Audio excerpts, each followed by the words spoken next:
chữ nữa lúc hết chữ nó hơi chá Santa Cruz. Santa Cruz Santa Cruz Santa Cruz á hả? Santa Cruz hết chữ nó Trung Quốc cơ linh à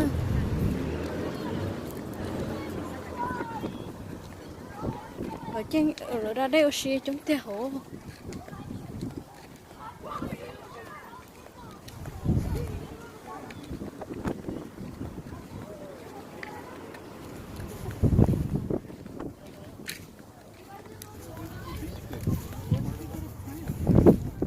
thì luôn nó mong nào Xả.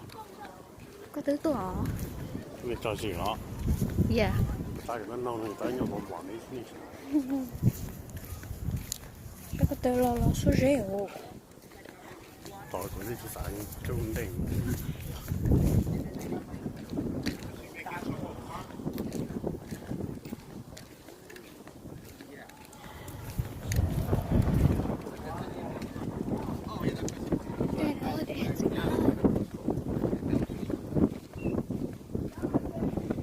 cho nó lo rồi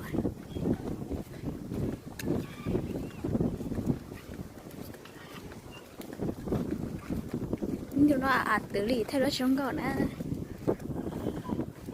chị sẽ xì à tụ thở nhá tìm lo lỡ chắc có chị sẽ xì lỡ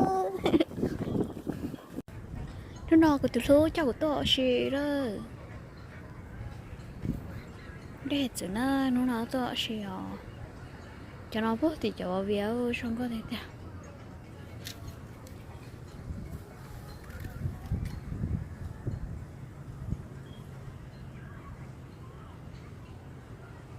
xong có hình nè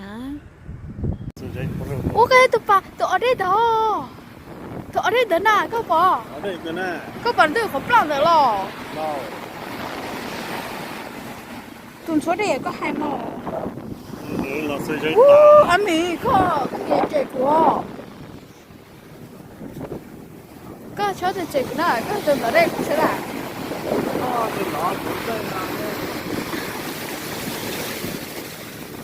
từ lúc xong đó cứ lo nó cũng nè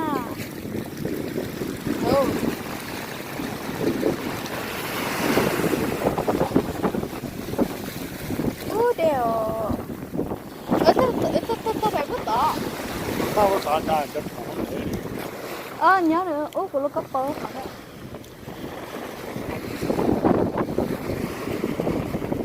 có tôi ở phải đó từ lúc cấp bơ nè đúng rồi